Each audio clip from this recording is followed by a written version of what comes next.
Good evening, ladies and gentlemen, friends. I'd like to welcome you for today's Monday night lecture. Our guest tonight is Bjarne Skonnemand, who is the Director of Sales Promotion for Stendig. Mr. Skonnemand is a native of Denmark and actually has a quite interesting, a varied background as far as his education is concerned. He studied interior design in Saunders, Jutland. Also at the Royal Academy in Copenhagen, he studied furniture design, did practical work in this particular field, and then moved over to England, where he studied history and other related topics. And eventually, after working professionally, doing design work for major residences, royal houses as a matter of fact, for royalty in Europe, major hotels, came to this country in 1970. His major attention since this period of time is really devoted to furniture. Particularly of interest to him and part of his activities are the interface between Europe and America. He will talk tonight about, I think, not only his firm Stendig, some of the history, the importance of furniture, but I think particularly something where we find probably the leaders in the field of design, particularly furniture design, Italy. Let me also recognize Mrs. Deborah Deering. She is the sales representative of Stendig International here for our region, and as a matter of fact, let me tell you, they brought along some survivors' guides. They're wonderful, they're posters. Which describe, of course, the furniture of Stendig. And we also got a brand new catalog and additional information, which is now in the library. It is a real pleasure to introduce Mr. Bjarne Skonnemand.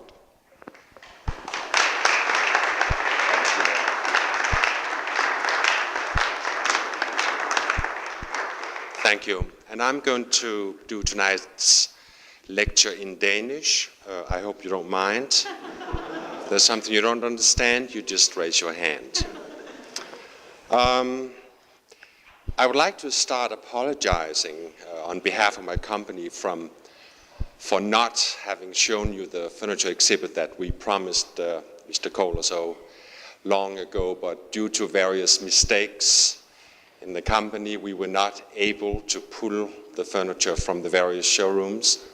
We will, however, at a later date, give it to you and mount a major and very nice exhibit for you. Maybe not this year, but hopefully in the beginning of the next. Now, I sort of do various spiels on furniture, and I have chosen to talk about predominantly the Italian branch of our company tonight because it has an interesting background. There's an interesting story about the company. But first of all, I would like to talk a little bit about Italian furniture design as a whole. The history of Italian furniture was first noted during the early ages of the Roman Empire, but because of the incredible achievement in architecture, very little notice were taken of Italian designers. It wasn't really until the beginning of the Renaissance age in the end of the 16th century that the Italians started to take notice on their furniture designers. At the time, predominantly Brustolin, who was a furniture architect who worked out of Tuscany, and also the Maggiolini brothers, who worked out of Rome. artists like Michelangelo, Renaissance artists like Michelangelo, Raphael, Leonardo da Vinci, didn't dabble in furniture design at all. But like these great artists, furniture designers at the time worked as artisans in a guild, and they were commissioned artisans, they were commissioned artists, like the painters, to do furniture for clients. Now this way of producing Italian furniture, or producing furniture, persisted in Italy way up until the 60s. I'm talking about the 1960s. I will tell you how the B&B company drastically changed this way of producing furniture. Now, talking about the modern movement, Italy was also completely backwards when it came to that. That's hard to believe today when so many beautiful things, whether it be cars or jewelry, fashion or furniture, come out of Italy. But the Italian modern movement didn't really start until 1926. Considering that the rest of the European countries were far ahead,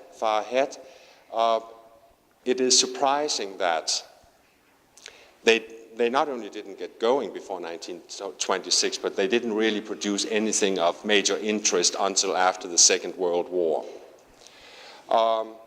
In the mid-20s, there was a group of architects in Italy. They called themselves Group 7.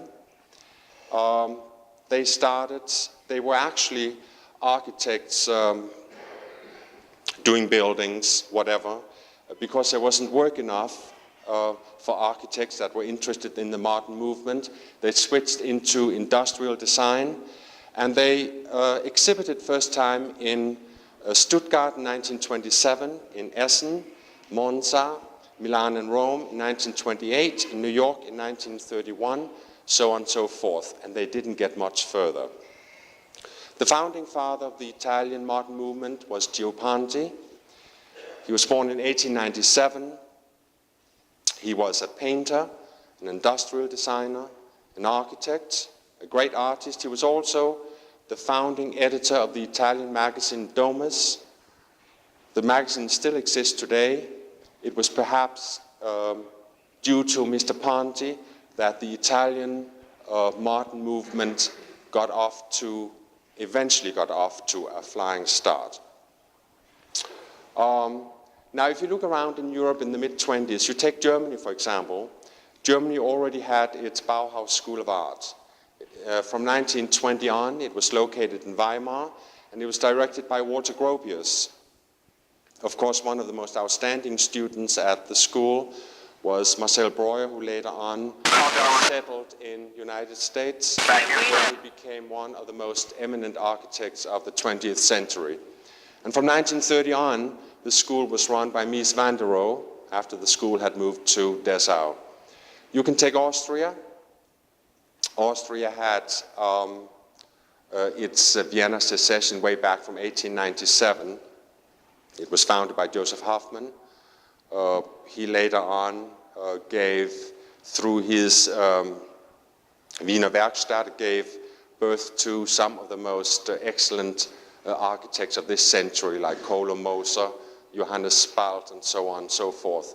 And France had perhaps the most controversial of them all, Le Corbusier, whose so few writings and drawings drastically influenced architecture and the urban philosophies of this century.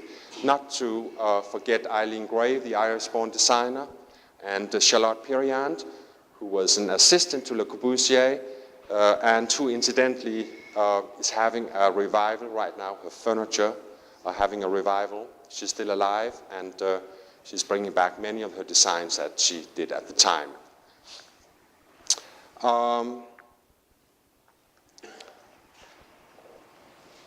Up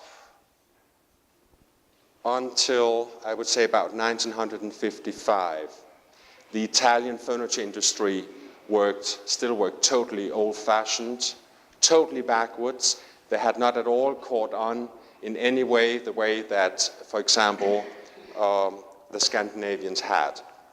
And I will now use some slides from my company as an example of how incredible fast the Italian furniture industry has moved ahead. I will tell you about how we were founded, our relation to Stendig, B&B versus Stendig, and I would like the first slide on the screen, if you could do that. Let's just see. Now, the company B&B Italia was actually founded as C&B Italia, 1965, by this gentleman you see here called Piero Busnelli. He is today he is the foremost Italian industrialist. His company produces $165 million worth of furniture a year, of which only 4% goes to the United States. The company came about in the mid-60s when Piero Busnelli was in his second venture in the furniture industry.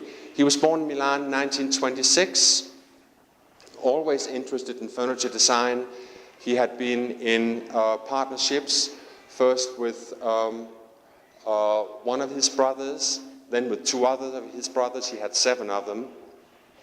But being constantly curious and constantly on the go, constantly trying to find new ways of changing our industry, he stumbled over an invention in London in 1964.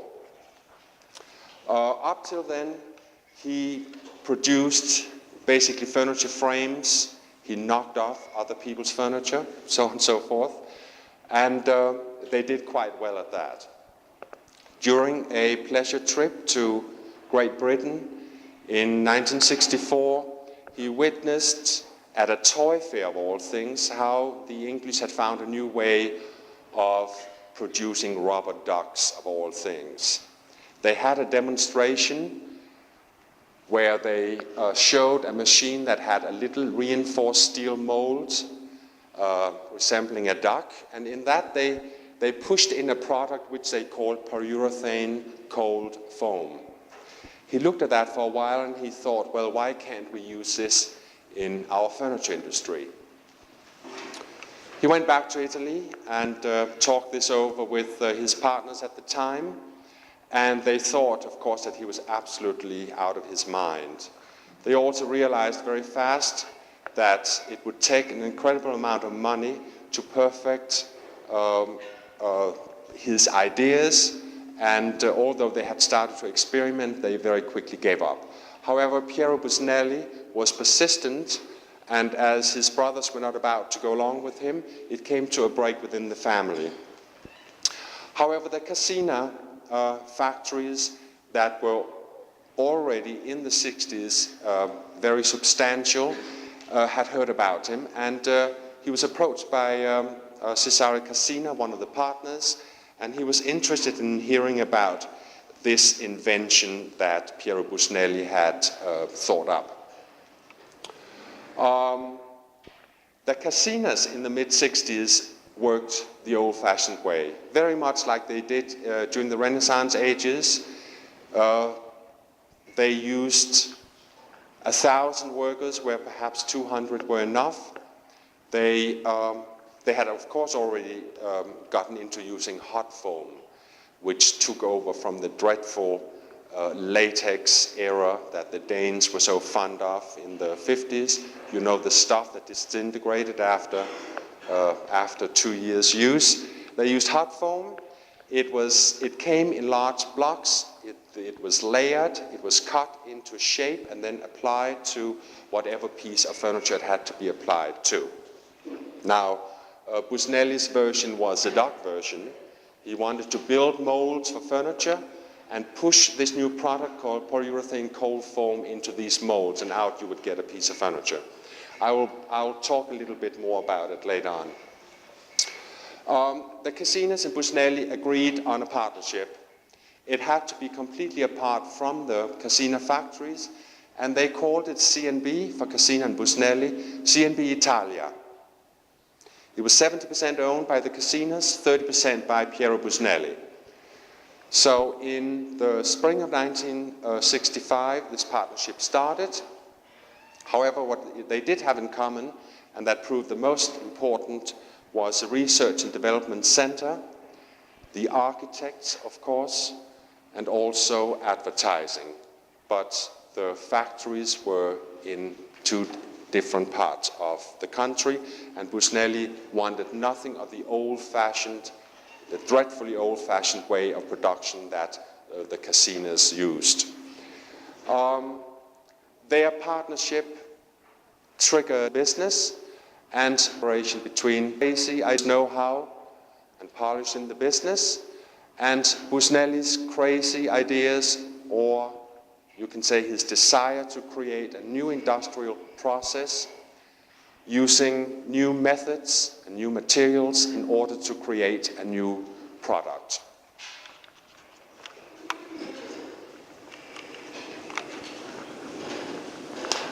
Now, in 1967, we built our first plant in Italy. It was to become the most advanced furniture plant in the world, and it was studied widely, for example, by the American furniture industry. The plant was designed by our main architects, Afra and Tobias Scarpa. We occupy 100,000 square feet in this location, which is Novadrate. It's located about 40 minutes drive north of Milan.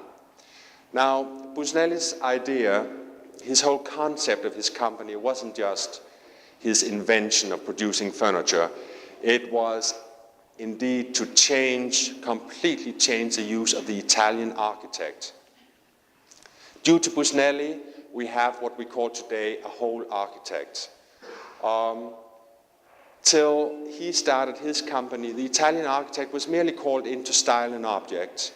More often than not, he was an architect who found very little work in his field and then turned to industrial design, furniture design, whatever. Busnelli wanted the architect totally and completely involved.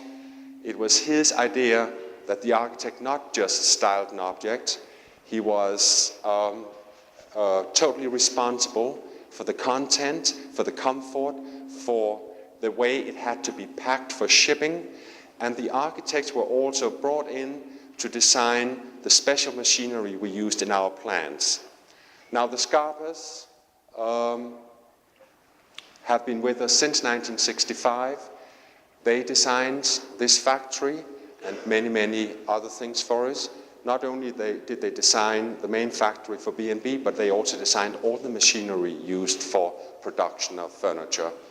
To the left, we have the Research and Development Center.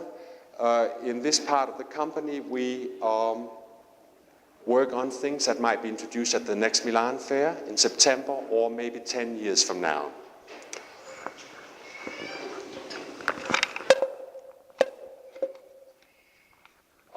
We have the administration building for B&B. It's very interesting design. It wasn't designed by the Scarpas. We added it onto the plant in 1973. It was designed by Piano and Rogers, the French-based architect, perhaps best known for the Pompidou Center in Paris. We came first, though. A very interesting building. You can do a lecture just on that building alone. It's extraordinary, beautiful, and it is extraordinarily functional. The Macarthur Factories, it also is part of the chain. We added that on in 1975. Now, before I go to that, I have to tell you a little bit more about the growth of the company. In 1965, at the Milan Fair in the fall, we introduced the first 4 groups of furniture. 2 of them are still in production. The company took off so fast that it was mind-boggling. Amazingly enough, towards the end of the 60s, it caused a lot of friction within the middle management and certainly within the architectural community that we used. By 1970, the small C&B company, still with only 50 workers, had overtaken the major casino factories in dollar volume. The infighting among the architects got worse and worse. They were all on contract with the company. It was all up to the discretion of the Casinas and Piero Busnelli what architects were to design for Casina and who were to design for C&B, as a company was called at the time. They would all rather design for C&B, as it had a small production of furniture that sold in tremendous quantities. So the royalties to the architects were rather substantial. Finally, in 1973, the Casinas offered to buy Busnelli out of the venture. He felt it was the third time around for him. It was his invention, and he offered to buy them out. It was easier said than done, of course, as he only owned 30% of the company. But he found two banks willing to back him, and in 1973 he bought out the Casina family and he changed the name to B&B Italia. He jokingly said at the time that it stood for Banks and Busnelli. Most likely it stood for all banks. However, today it's all Busnelli. 2 years later, 1975, we ended up by mistake with the Macarthur Factories. You see the administration building here, beautifully designed. Again by Piano and Rogers. It was a small factory called Maxem that produced kitchen furniture. The owner, who was a friend of Busnelli's, had overextended himself. The venture was undercapitalized, and we finally ended up, we had to bail him out, and we ended up with this factory not quite knowing what to do with it. Again, the Scarpas came to our rescue, and they suggested we make it into a wood-producing factory, and it produces today our incredible line of what we call Artona furniture, completely handmade wood furniture. I'll show you some pieces of it later. The Scarpas have remained the sole architects for this factory over the years. The latest addition is Silitalia, opened 2 years ago. It's located in a small town called Ascoli Piceno in the middle part of Italy, about 300 kilometers east of Rome. It is the most advanced furniture factory in the world. You see another photograph of it here. We occupy 40,000 square meters. All the machinery, again, have been especially designed for this factory. We produce all our lacquered wood furniture in this plant. Now, a little bit about our relation to Stendig. C&B was marketed in the United States from the beginning, from 1965. It was marketed by Atelier International in New York City. In 1973, when Busnelli split from the Casinas and we changed the name to B&B, there were also a lot of unrest within the American organization called Atelier International. It had 3 partners. One of them was Edward Epstein.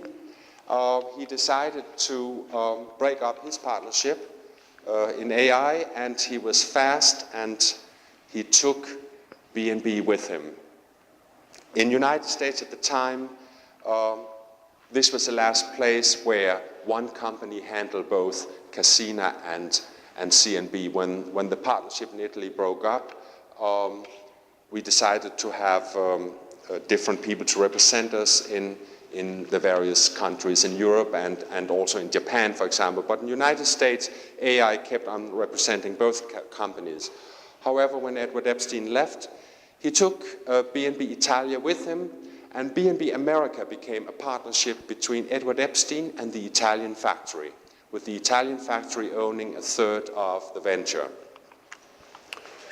We have a picture here of Mr. Epstein, Piero Busnelli, from that time. The first showroom we opened in New York City in 1976. It was entirely designed by the Scarpas. I will tell you a little story about their sense of detail. Everything in the showroom, including the stainless steel and brass floors, the partitions, the doors, the wallpapers, Everything was done in Italy. The only thing that wasn't done in Italy was the carpeting. It was woven by Visasque in Puerto Rico. The Scarpers are completely nuts about details, and they wanted the carpeting to be done in one piece to cover 6,500 square feet of showroom space. It was indeed woven in one piece. It was also the last to arrive to the showroom the night before the opening. Of course, they couldn't get it in.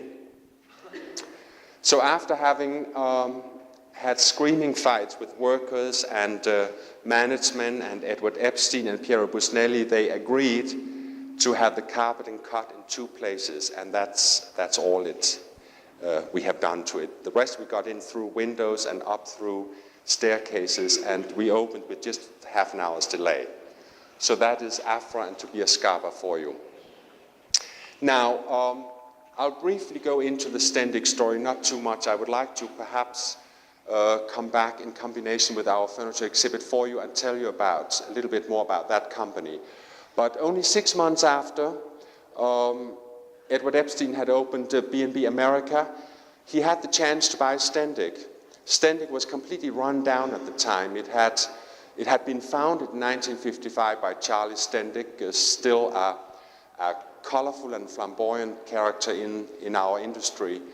He has nothing to do with the company anymore. He sold out in 1971 to Burlington Industries. Burlington was in the process at the time to buy up several of the larger American furniture companies. They wanted to buy Knoll, AI, ICF, Stendig, so on and so forth. They bought 3, including Stendig. They kept Charlie on to run the company, and they lost interest both in Charlie and in Stendig after only 5 years, and offered the company up for sale for, I think, $700,000, something like that.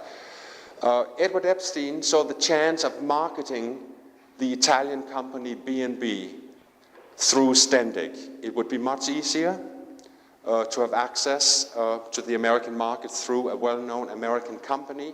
And again, with Busnelli, they bought Stendig. This all sounds very complicated, I know that. But instead of making Stendig a division of B&B, we made B&B America one of the divisions of Stendig International. It has 3 today: Stendig Furniture, which is a collection of imported as well as domestic-made furniture, Stendig Textiles, and then B&B America. Again, the Italian factory is a 3rd owner of this venture. Just a little bit about the background. We have showrooms throughout the country. This one is from Washington, D.C. You see the Erasmus sectional from B&B. Loriana, also from B&B. It's again from our Washington showroom. The Miami showroom, perhaps the most beautiful. Le Bambolet, it's a Bellini design. The Joe Glove through Stendig. It's from our Chicago showroom. It shows, actually this shows how our furniture are made. It's a Coronado chair, completely broken down, and then the various stages of being assembled. These are Stendig pieces, actually, new in the line, also from the Chicago showroom. You know, I'll just show you a little bit about, these are a few of the Stendig pieces. This is actually a Walter Gropius design. It doesn't look like it, but it is. Designed in the mid-20s by Walter Gropius for the steamship Washington. It's new in our line, just brought in for NeoCon Chicago last year. I don't know how much you know about the Stendig company, but Charlie was a bit bizarre, and he made the company famous on his extravagant and playful collection of furniture, like the Joe Glove you just saw before, and the Marilyn Lips. I don't know if you've seen all that. We used to have the ponies, all these stuffed animals that he bought in Finland, and he couldn't care less whether they sold or not, but he had a lot of fun importing them. This is not an evening for stories, especially since I don't have these pieces to show you, but when we have been trying desperately over the last 2 years to get rid of that image of being a frivolous company carrying bizarre furniture, So we decided to get rid of all the animals, and a designer in Chicago bought the last 47 pieces. By mistake, they were shipped to a dentist in Seattle, and they arrived one rainy morning, and his secretary freaked out and called customer service up, and she said, "There are 47 animals sitting out on the lawn, what should I do?"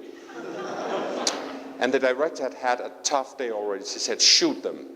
So that was the end of Charlie's fun furniture. Again, Chicago, and this is serious business, and the Scarpas, indeed serious business. Afra and Tobias Scarpa, people usually say, "Who's Afra?" Afra is a lady, and she's the one to the left. Educated at University of Venice. Afra is from Montebelluna. She's born in Montebelluna, a small town in Italy, in 1935. Tobias Scarpa, born in Venice in 1937. They are not related to Carlo Scarpa, the outstanding Italian architect. However, they did study under Carlo Scarpa at University of Venice. They both graduated in 1958. As so many other Italian architects couldn't find work at the time, they started out right away in industrial design. And for 2 years before entering the furniture field, the Scarpas designed for the Venini Glassworks at Murano. The Scarpas today are famous for many of their furniture, both for Knoll International, for Cassina. They have continued designing for Cassina.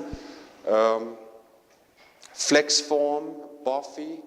They did I don't know if you have the Benetton stores down here, sweaters, textiles, but the whole Benetton image was created by Afra and Tobias Scarpa as well. They are unique people. They design such an array of furniture and objects every year, it's just mind-boggling. Besides designing a large collection of furniture for B&B, they design also furniture that's in the Stendig collection, but produced by other Italian manufacturers. They did Coronado for us in 1965. It's considered the all-time classic in the contemporary furniture industry today. It's 19 years old, but it looks as if it had been designed yesterday. You have the standard 3-seat sofa here. We also make it as a 4-seater. High back, low back, and it comes without buttons also. As the Italians are basically bored producing the same things year after year, and for example in our company we rarely discontinue anything. We have made certain changes with Coronado. For example, we offer this piece now with zip-off covers for backs, seats and arm cushions. That has been done predominantly for the American market. You know, in Europe people buy crazier things. They'll buy a pale yellow sofa or something like that that's totally impractical and perhaps get rid of it after a couple of years when it gets dirty. First of all, the furniture are much more expensive in this country, and Americans are very fond of wash and wear.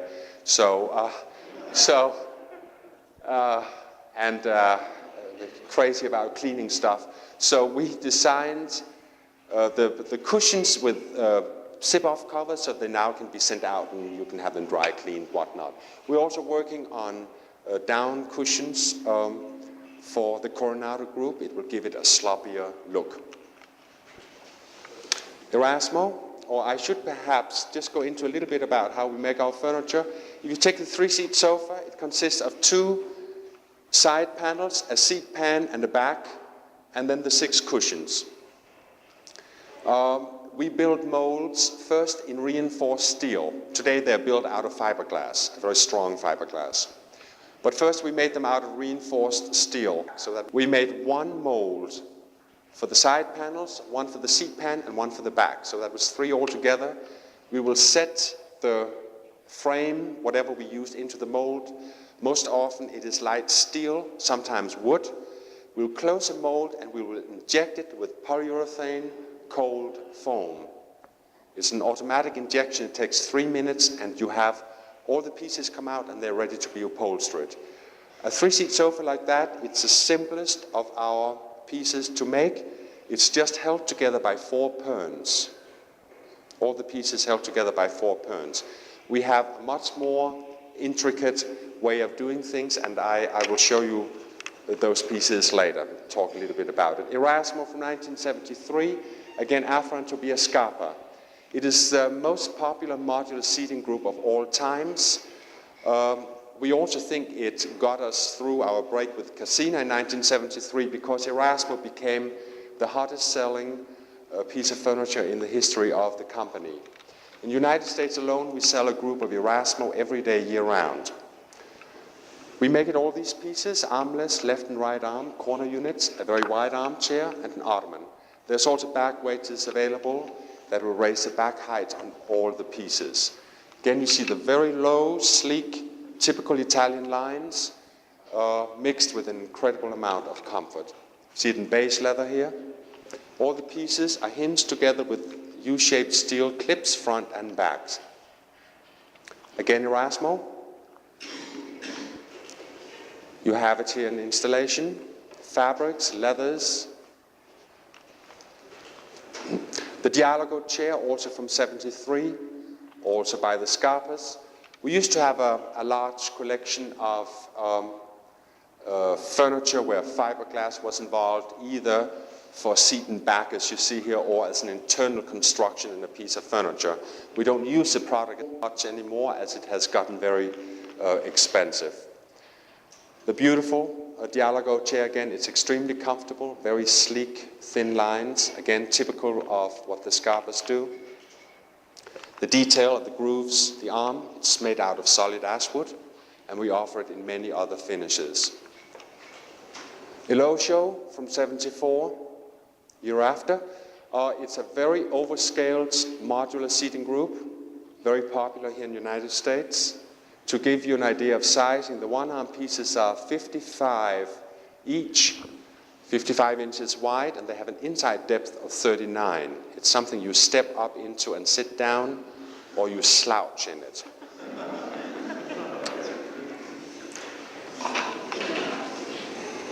You see it here?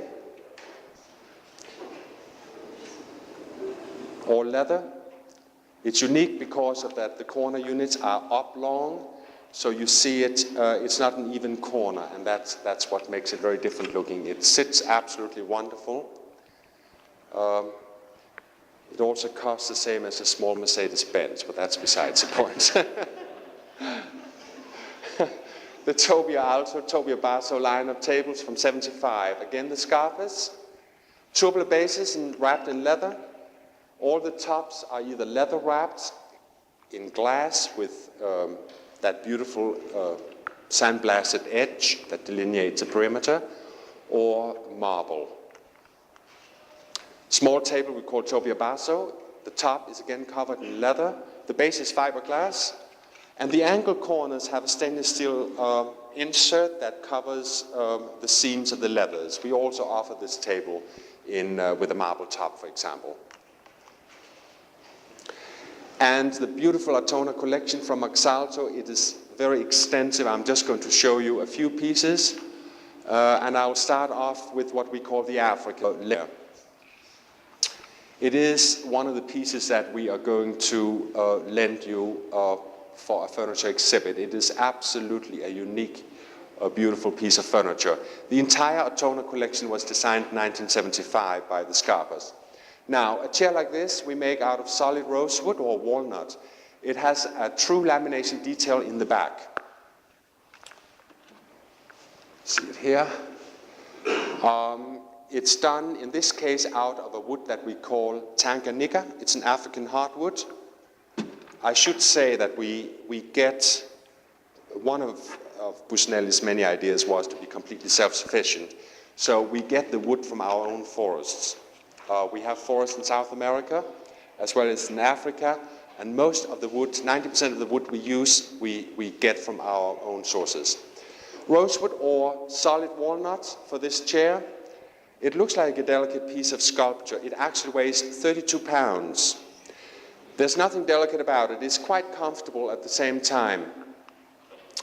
To justify a delivery time of 24 to 30 weeks for a chair like that, and a price tag of $2,400 list per chair, I can tell you that it takes about 24 hours to make a couple of bags for a chair. We only produce 180 chairs a year. It is a complete old-fashioned way of woodworking. If you should ever visit the Milan Fair in September, we give tours of our factories in Novigrad, north of Milan. The Macarthur Factory is located just 5 minutes drive away from B&B, and it's an incredible shock to see the very, very fast and modern way of making upholstered furniture at the B&B plant, and you go to Macarthur and you see how they sit and work on these things sometimes for days. Here you see how the pieces start off. That's a back, like 2 lumps of wood after the lamination is done, and slowly it gets sculpted down, and all the tools are the way they used them 100 years ago. And then it gets sanded down till it gets its current shape. One worker finishes his own product, and that goes from sculpting the backs to upholstering the seats. We offer them in leathers only. Also, one worker finishes his own set of chairs. So if it's a set of 8 chairs to one client, it's all done by one worker in order to get them as even as possible. You can, however, with a set of chairs, feel the slight difference in the curve of the back because they are handmade. So that's an example of the Altona collection. This is also part of it. We call it the Bergère. Solid wood, leather. It looks like a, I don't know what. It looks strange. It's actually extraordinarily comfortable. It is filled with eiderdown. We offer it in leathers only. One of the beautiful tables. Notice the base. It is standard for the Altona collection. It's all solid wood, a lamination detail, and a solid brass ring surrounding the bottom of the base. And I will show you a detail of the edge. Now, the edge, all these pieces from here till here have been separately sculpted. They also start out, I think I have some pictures actually, as straight pieces of wood with a lamination, and then they get sculpted down, and then these pieces get double doweled here and glued together. Let me just see if I have, so you can see it's a, I might have it later on. Here's one of the conference tables. We offer them any size. And here you see the detail of making a table. It takes 10 to 14 days to make a tabletop. So you can imagine that we all get very upset when they arrive damaged in the container. Polyester with the briar burl, call it lacquer because it's shiny. Polyester raisins could be made. Most of the time I call it lacquer because it's shiny. Polyester raisins could be many different things. It actually is a polyester raisin we use in the case with the Altona in black only. We also offer it with a briar burl top. The briar burl we get from here from the United States, from California. That's an even more slow process. You see it here. Briar burl, as you probably know, is a cancer on a tree. It is extremely, extremely thin, and it's very delicate to work with. It very often comes with various imperfections, and in order to correct that, we punch even holes and then fill them out.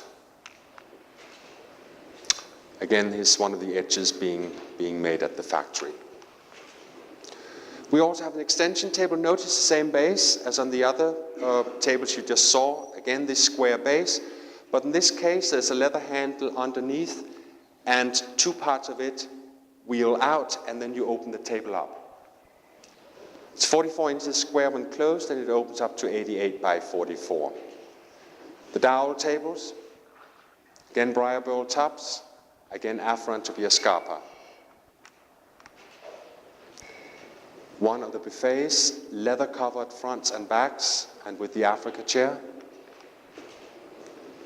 Vitrine, solid wood, glass on all four sides, and the shelves inside have three colors: pale blue, an amber color, and a gray.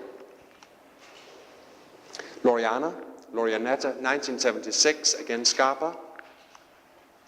An absolutely unique way of doing a piece of furniture. Now go back to this piece. You see the side of this? This is made out of man-made fiber. It's actually what they make today's skis out of. It's a very strong polyester. There's another word for it, I can't remember it. We make the sides of the chair, for example, out of this product. We attach steel runners going all the way up, like this, and then we attach these two sides with a steel rod that sits approximately here. When that is done, the entire chair, the panel is upholstered, and the entire chair, let's see if I can use the sofa, that goes from the front, the inside seats, the inside back, and the back is made as one oblong piece on a computerized sewing machine. It is sewn, the cover, whether it be leather or fabric, is sewn with a Dacron batting on a computerized sewing machine. It is then pulled over the steel runners that's attached over here and tied underneath the sofa.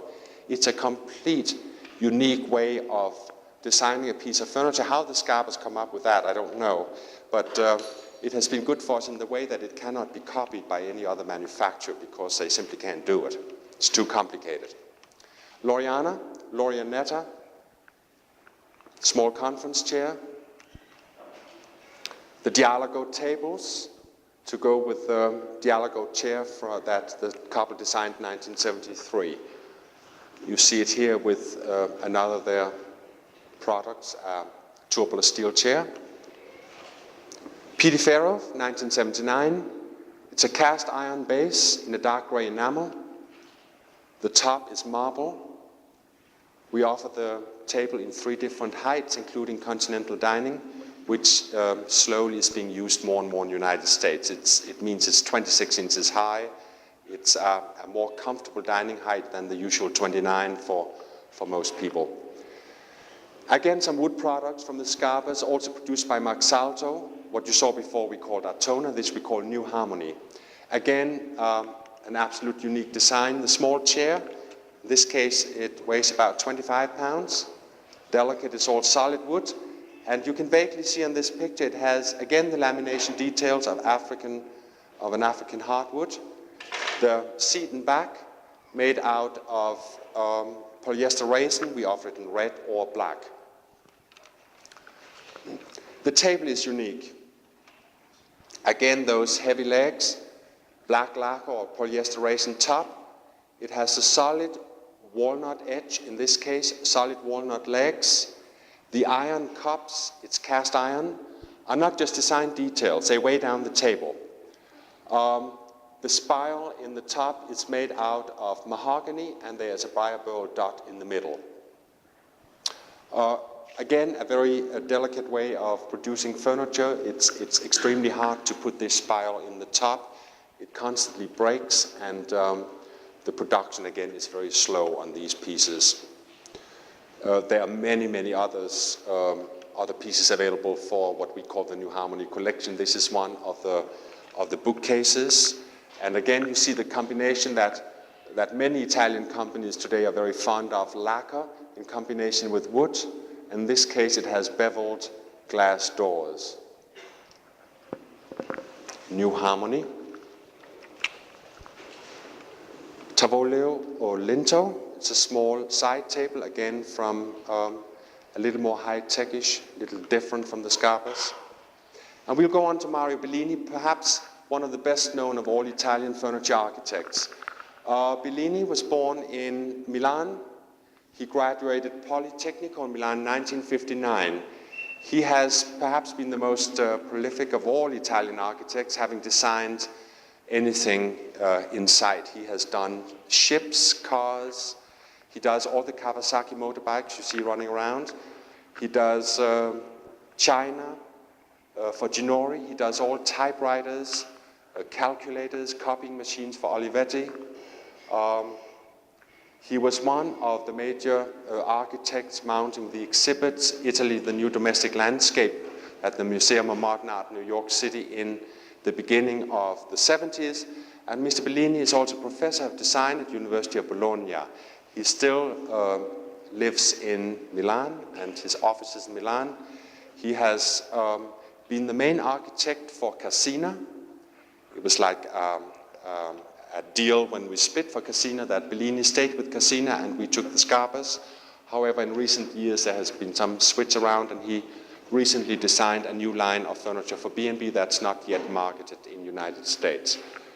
However, when the Scarpas did Coronado 19 years ago, Bellini did Amanta. Today there's not that much different about the piece. Let's just go back. But almost 20 years ago, to use fiberglass, exposed fiberglass in combination with fine furniture caused a sensation, and it's something that people were totally unusual seeing. During the design process of the Amanta, we invented this compression machine, again one of the many machines that we make ourselves for our production. It was capable of pressing 1,500 ton, and we made all our fiberglass products in this press. It was incidentally widely studied by the American car industry at the time, and it is today used in that industry to make car tops. However, we make Amantas in it. It has been extremely successful in the contract market in this country. It has been used by both Princeton and Harvard universities, as it is practically indestructible.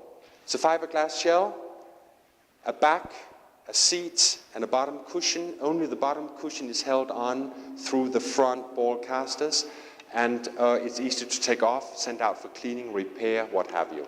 Again, a unique construction. So is Le Bambolet. All Bellini's designs have been rather controversial over the years, and Bambolet was certainly no different. Now, this is a piece that is the evolution with Bambolet is mind-boggling. When we made that, to give you an idea how this is made, it's made out of cones. You have 1, 2, 3, 4, 5 foam cones. They're attached at the bottom with a steel base and a runner that goes about a quarter way up into the cone. The cones are set into a mold again, and we inject it with polyurethane cold foam. In 3 minutes you have a sofa. Nothing else has to be done to it. You get the sofa out of the mold, ready to be upholstered with a zip-off cover. You can take the cover off, and we offer replacement covers to our clients. When the Bambolet was designed in '68, we didn't get it out in one swoop. We still had to glue softer densities onto the piece. Today we can, it's all computerized, and we can adjust the flow of polyurethane cold foam so that you get a hard density at the bottom and then a softer density as you get further up in the seat. It is an absolutely unique invention. Le Bambolet, single bed, a double bed also. Le Stella, again, a unique design also from Bellini, 1976. It consists of a very simple steel frame. The entire cover is, again, like Gloriana, sewn on a computerized sewing machine and then zipped up around the frame. You see it here? Both Gloriana and Stella are sewn like that. This is actually a sofa sitting here. You see it from the back, the Dacron filling, and the backing, the ticking, and the cover is on the other side. And this machine is then set with a pattern to sew whatever we ask it to sew, and out you get a cover, for example, for Stella, with zippers all the way around, that's zipped up around the steel frame. Fabric cuttings, also a unique way of, very advanced way of cutting fabrics. We go on to Chisteria and Nava. Young design team, educated at Politecnico in Milan. They designed Bauhaus in 1974. Modular seating group, again zip-off covers. As you know, most Italians are very fond of that, and it's slowly starting to happen in the United States. Also, a lot of American manufacturers are doing the same. Diasis, it's a die-cast alloy frame. It has solid brass inserts, also solid brass rings surrounding all the exposed hardware in the frame, and the sides of the leather cushions are perforated. It also has details like in-sewn grosgrain grain surrounding all the cushions. A very luxurious, overscale group.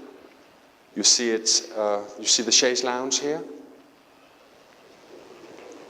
Citteria Nava, as all the architects we are using in our company are educated architects. They're not interior designers. They are architects, and they have gradually switched from doing buildings to doing furniture. The back of the Diasis is perhaps the most unique. All this is leather. All these are steel, bended steel wells. They are all insewn in these heavy leather hides, and that's all that holds the back. That is the back. And the seat pan is also encased in leather. See it here, 3-seaters. Also comes this line of beautiful tables. All the cushions are filled with eiderdown. And you see it here with the Corbusier chairs from AI and a couple of Danish footstools. Ottomana, and that's new from Citteria Nava. It's an interesting concept of a very tailored seat and very floppy back and side cushions. They're filled with down. Again, zip-off covers. Large 108-inch sofa and armchairs and side tables as well. See an installation with Ottomana. It's only about a year and a half old. Introduced it at Designer Saturday in New York. Quadrante, it's produced by our new Italia factory.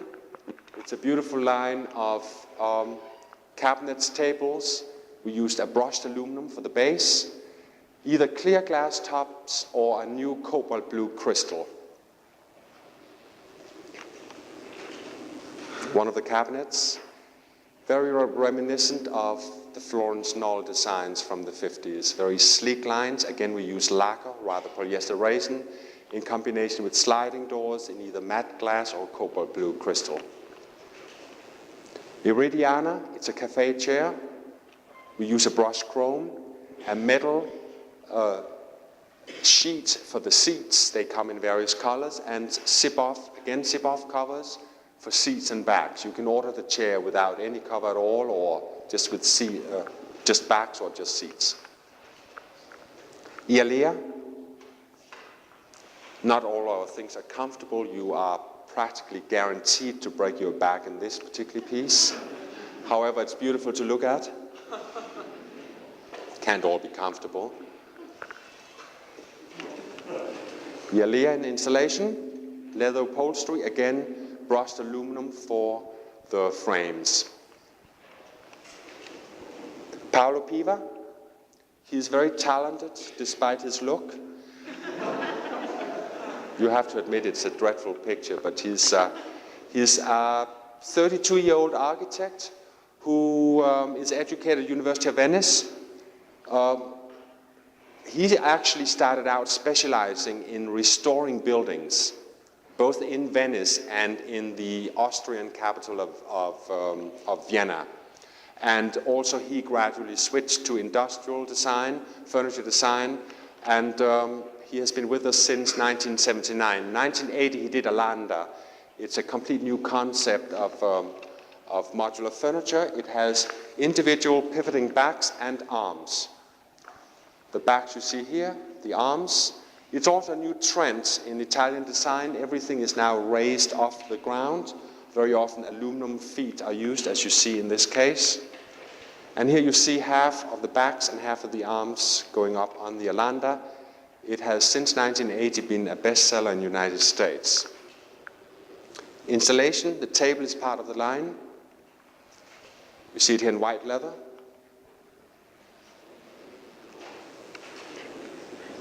Also an installation. Large table. A design like this came about when we were in a rush to introduce the Alanda. It was introduced in Paris for the first time in 1980, actually, and we didn't have any tables to go with it, so Piva quickly made a few sketches and we got this out. It was meant just to be used for this exhibit, but people were almost more enchanted with the table than the sofa, so it went into production. So that's how this table came about. It's made out of tubular steel, enamel steel. We offer the bases, first in black only with clear glass tops. It now comes in 7 pastel colors. I don't know if you're interested in pricing, if that has anything to do with what you do or you want to know about, but this is reasonable priced in the industry. Something like this nets for $750, so it's not all our things that are terribly expensive. We also make a bed now, the Alanda bed. As with the sofa, the backs pivot to a complete upright position, and the top tray of the side tables, there are drawers underneath, swivel in over the bed. So if you want somebody to serve you breakfast in bed, this is the bed you should purchase. It's extremely comfortable, and you can do lots of fun things with the backs. I'm talking about the backs of the bed now. The headboard night table combination, again, lacquer, black in this case. We also offer it in white or in red. Arca, and that is brand new from Paolo Piva. Again, you have the pivoting effect of the backs, much thicker than on Alanda, and you have swivel tables. They are hidden under the round downfill cushion, side cushions. They're made out of tempered glass. They swivel out and you can actually sit on them. So if you're in a party situation, you want to sit and talk to people in the sofa, you may do so. And we guarantee that nothing happens to you. It's offered in leathers only, but also with an Angora wool blanket that Mr. Piva insists that he designed that. So if you want to change the look of the sofa, I think it's perhaps a little gimmicky, but it looks fun anyhow. It's called the Arca. You see it in installation, white leather, and again with the burgundy-colored spread. Kazuhi Takahama, an architect who has been with us from 1970 on. He was actually a design teacher by profession, educated at the University of Tokyo. He was born in 1935. He came to Italy first time in 1953 in order to set up a Japanese trade fair. He fell in love with the country, and he presented several drawings to the Gravina family, another major Italian furniture manufacturer. They bought the drawings from him, and out came what we call the Ulinto wall units. We later on bought the Vienna factory, and with them we got several of Mr. Takahama's beautiful designs. He eventually settled in Bologna, where he lives today. He is the main architect in residence at the large Italian corporation called Stendig International. He specializes in polyester resin on wood furniture. However, lately he has designed a beautiful lamp line for a sleek, elegant wall unit, 91 inches tall, only 13 inches deep. It doesn't do what a lot of American or European wall unit for that matter does. It doesn't house a TV set and a typewriter and God knows what you want to put into it. But it is extraordinarily elegant for a room divider, for books, storage of whatever. There's also a line of buffets available. They come as separate cabinets. These are actually 2 cabinets and a common top. That could be made to size or with an overhang, the way you see it here. Also, an L-shaped buffet table, Takahama. You see low units here in combination with what we call spalla portante. These are the open units. again a Takahama design. The Miyabi chair, also from this architect. And one of his tables, it's again lacquer or polyester resin, and it has a marble top. One of the last couples I'm going to show you today is called Giacchini and Bimbi. They are a new design team from Florence, Italy, and they have done a new concept in a sleep sofa. Again, they are architects. This is actually their first piece of furniture they have designed. They have done many outstanding apartment buildings in Italy, and they have done a lot of work for the Italian department store like Rinascente. They have now turned again to industrial design, furniture design, and they designed for us what we call the Pigro sofa bed.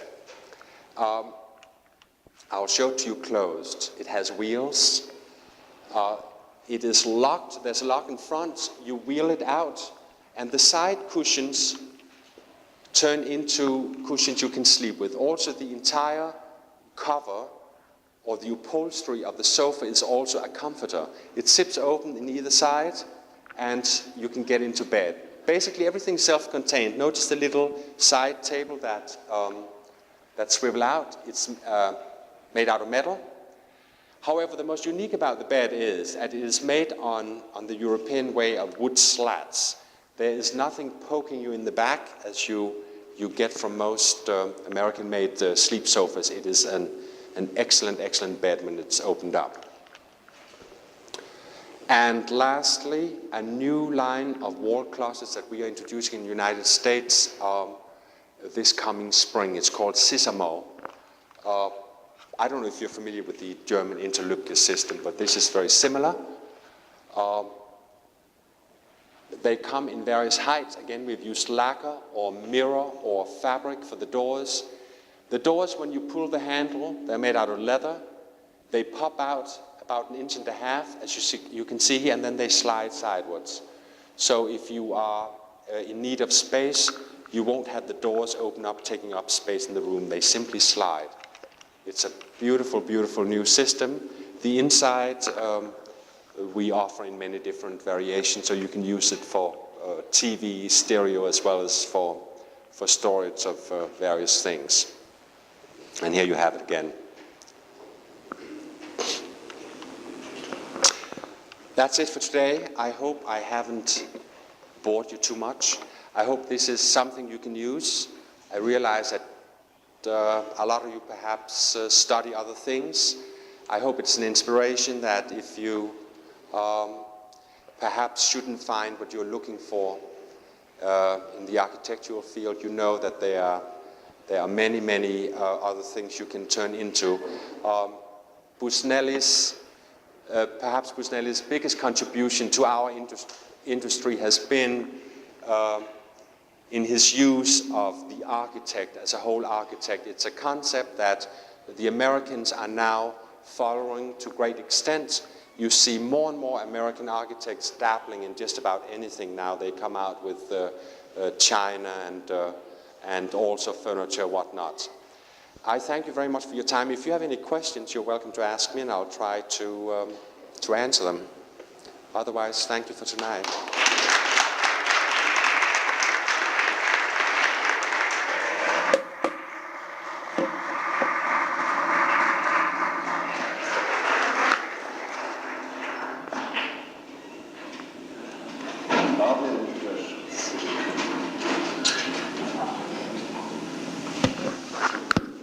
I would like to express our thanks. I think it was not only, as you called, inspiration, but I think what we also have is a promise to have an opportunity to have some of these beautiful pieces here, not only to look at, but also to touch them, to sit in them, and, if you permit, maybe, and I think this will be an opportunity to really devote more attention to something what is part of architecture. We are concerned with spaces, but we certainly would like to be also concerned what goes into spaces. Many thanks for coming. Good night.